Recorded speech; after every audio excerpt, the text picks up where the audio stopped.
Right, ఇక high court ఆంక్షలతోనూ Hydraa దూకుడు తగ్గడం లేదు. మల్కాజ్గిరి నియోజకవర్గంలో ఆక్రమణలపైకి హైడ్రా జేసీబీలు దూసుకెళ్లాయి. ఇక నేరేడ్ మెట్ డిఫెన్స్ కాలనీలో ఆ పార్క్ ను ఆక్రమించి కట్టిన షెడ్లను హైడ్రా అధికారులు కూల్చివేశారు.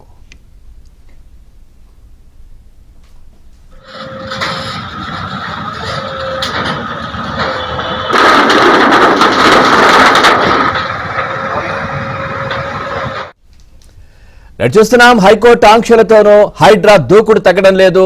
మల్కాజ్గిరి నియోజకవర్గంలో ఆక్రమణలపైకి హైడ్రా జేసీబీలు దూసుకెళ్తున్నటువంటి దృశ్యాలు మనం చూస్తా ఉన్నాం. నేరేడ్ మెట్ డిఫెన్స్ కాలనీలో పార్క్ ను ఆక్రమించి కట్టిన షెడ్లను హైడ్రా అధికారులు కూల్చివేస్తున్న దృశ్యాలు మనం చూడొచ్చు. ఇక ఇదే విషయానికి సంబంధించి మరింత సమాచారాన్ని మా కరెస్పాండెంట్ నుమాన్ అందిస్తారు. నుమాన్, హైడ్రా దూకుడైతే ఆగడం లేదు, హైకోర్టు ఆంక్షలను కూడా అతిక్రమిస్తుందని ఒకవైపు వార్తలు, ఇంకోవైపు ఆక్రమణలను మాత్రం ఏదైతే కూల్చేస్తా ఉన్నారు, దీంట్లో తప్పేముందని అక్కడ ఉన్నటువంటి ప్రజలు మాట్లాడుకునేది. పూర్తి డీటెయిల్స్ ఏంటి?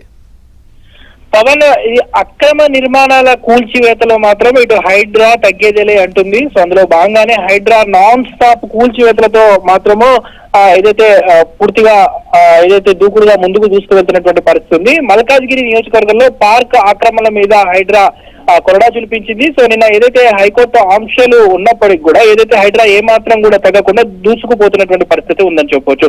నేరేడ్ మెట్ డిఫెన్స్ కాలనీలోని సర్వే నెంబర్ 218/1 లో పార్క్ లో ఆక్రమించినటువంటి ఆ నిర్మాణాలు ఏవైతే ఉన్నాయో వాటన్నింటినీ కూడా కూల్చివేతలు చేశారు. So defence colony housing society సభ్యులు శివయ్య, రాబిన్ జేమ్స్ పార్క్ కబ్జా చేశారని పోలీసులకు కూడా ఇటు హైడ్రా ఫిర్యాదు చేసింది. సో ఈ నేపథ్యంలో హైడ్రా ఫిర్యాదు మేరకు ఆ ఇద్దరి మీద కూడా పోలీసులు కేసు నమోదు చేశారు. పార్క్ ను ఆక్రమించి కట్టినటువంటి షెడ్లను కూడా ఇటు జిహెచ్ఎంసీ సహాయంతో ఇటు హైడ్రా అధికారులు కూల్చివేతలు చేసినటువంటి ఆ పరిస్థితి ఉంది. సో మరోవైపు నిన్న కాజాగూడలో జరిగినటువంటి ఏదైతే కూల్చివేతల నేపథ్యంలో హైడ్రా కమిషనర్ మీద హైకోర్టు ఆగ్రహం వ్యక్తం చేసింది.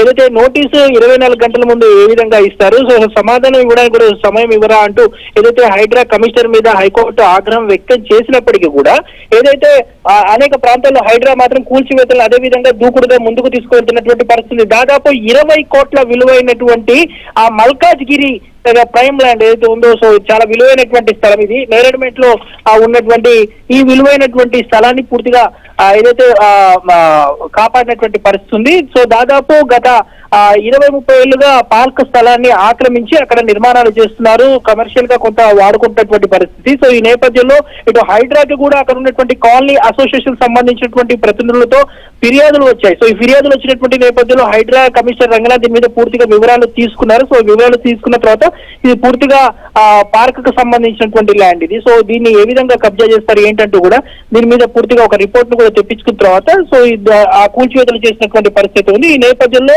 నేరేడ్ మెట్ డిఫెన్స్ కాలనీ సర్వే నెంబర్ 218/1 లో పూర్తిగా కూల్చివేతలు చేసినటువంటి పరిస్థితి. సో అక్కడ కట్టేటువంటి భారీ షెడ్లతో పాటుగా అక్కడ ఉన్నటువంటి సెక్యూరిటీ రూమ్ కూడా ఉంది, దాన్ని కూడా ఇటు జేసీబీల సహాయంతో నేలమట్టం చేసినటువంటి పరిస్థితి ఉందని చెప్పవచ్చు. సో నిన్న ఇయర్ ఎండింగ్ లో పెద్ద ఎత్తున హైడ్రా కూల్చివేతలు చేసింది. సో కాజాగూడలో దాదాపు 4 ఎకరాల విస్తీర్ణంలో ఉన్నటువంటి బఫర్ జోన్ లో కాజాగూడ చెరువులో ఉన్నటువంటి ఆ స్థలాన్ని కూడా హైడ్రా అధికారులు కాపాడారు. బట్ ఏదైతే హైడ్రా ఎలాంటి సమాచారం ఇవ్వకుండా నోటీసు కూడా 24 గంటలు మాత్రమే సమయం ఇచ్చి ఎలా కూల్చివేతలు చేస్తారంటూ కూడా హైకోర్టు కూడా కొంత ఆగ్రహం వ్యక్తం చేసినటువంటి నేపథ్యంలో ఇటు మల్కాజ్గిరి నేరేడ్ మెట్ లో కూడా హైడ్రా కూల్చివేతలు చేసినటువంటి నేపథ్యంలో ఇంత చర్చనీయాంశంగా మారినటువంటి పరిస్థితి. సో హైడ్రా కూల్చివేతలు మాత్రము ఇదే విధంగా కొనసాగుతాయి. ఈ న్యూ ఇయర్ లో మాత్రం మరింత స్పీడ్ గా హైడ్రా ముందుకు వెళ్తుందంటూ కూడా గత కొద్ది రోజుల క్రితం హైడ్రా చీఫ్ రంగనాథ్ వెల్లడించారు. సో అందులో భాగంగానే సో అక్రమ నిర్మాణాల మీద ఇటు ప్రభుత్వ స్థలాల పరిరక్షణ మీద మాత్రం హైడ్రా ఏదైతే ఏర్పాటైందో సో అదే లక్ష్యంతో హైడ్రా ముందుకు వెళ్తుందంటూ కూడా కమిషనర్ రంగనాథ్ అయితే చెప్తున్నటువంటి పరిస్థితి. సో అందులో భాగంగానే ప్రస్తుతం అయితే ఇటు మల్కాజ్గిరి నేరేడ్ మెట్ లో మాత్రం దాదాపు 20 కోట్ల విలువైనటువంటి ప్రభుత్వ స్థలాన్ని అయితే కాపాడి ఆ కాలనీ అసోసియేషన్ కి అప్పగించినటువంటి పరిస్థితి ఉందని చెప్పొచ్చు. Pawan, right, thank you Hanuman, thanks for the updates.